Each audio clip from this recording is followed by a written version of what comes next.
Nakagin, c'est un platformer nerveux à la première personne dans lequel le joueur incarne un robot dans un environnement urbain déstructuré créé par une intelligence artificielle qui a perdu le contrôle et qui génère un environnement du coup chaotique.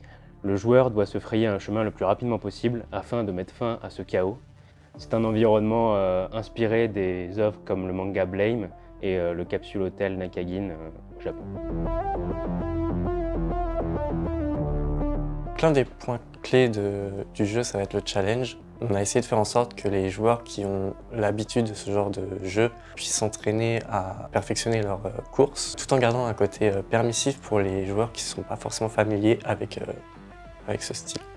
L'un des autres points clés, ça va être le côté minimaliste qu'on a pour ce genre de jeu. Le fait qu'on utilise des compétences qui sont souvent présentes dans ce style de jeu, mais on cherche toujours à les perfectionner. Le dernier point clé de notre jeu, c'est l'univers singulier dans lequel le joueur est immergé. C'est un univers instauré dans le gigantisme et qui est un mélange de milieux technologiques et industriels. Et ce qui rend cet univers particulier, c'est l'enchaînement entre les passages étroits et les espaces beaucoup plus grands et ouverts qui instaurent un rythme dans le jeu et qui pousse le joueur à s'immerger encore plus dans notre univers. Alors, si je devais décrire le jeu en 3 mots, ce serait vitesse, fluidité et performance. Donc une des plus grandes difficultés qu'on a eues pour notre jeu, c'est surtout au niveau de la prise en main et du guidage du joueur. C'est-à-dire qu'on voulait rendre les contrôles assez simples pour qu'ils soient rapides à comprendre et aussi que le joueur n'ait pas à chercher dans son environnement où il doit aller, qu'est-ce qu'il doit faire. On a voulu faire que le jeu soit intuitif, que tout de suite il arrive dans un endroit, il sait qu'est-ce qu'il doit faire et que ça apporte une certaine fluidité en fait dans le jeu. Donc au niveau de la direction artistique, on avait quand même une volonté assez forte de se rapprocher de notre référence d'origine qui était le manga Blame.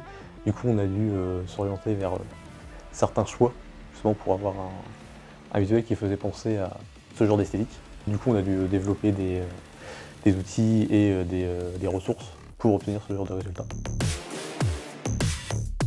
Un des plus grands regrets qu'on a, c'est qu'on n'a pas assez travaillé sur le son.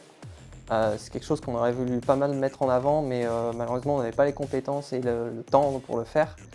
Et on aurait voulu mettre plus par exemple de la musique pour apporter un certain rythme dans les niveaux et aussi apporter un peu plus de son travaillé sur tout ce qui est retour sonore, quand le personnage tombe au sol, quand il court, quand il saute, des choses comme ça pour apporter plus de retour pour le joueur en fait. Initialement, on avait prévu de proposer aux joueurs plusieurs décors qui le mettraient en immersion du coup, dans cette ville un petit peu chaotique. Donc au lieu d'avoir uniquement un environnement très industriel, on voulait passer aussi par un environnement plus urbain, un environnement plus cybernétique. Et cette variété, du coup, nous aurait aussi pu permettre d'instaurer une narration, du coup, et faire comprendre aux joueurs, au travers de ces courses, pourquoi et comment l'IA a justement commencé à perdre la boule et à construire de manière totalement erratique.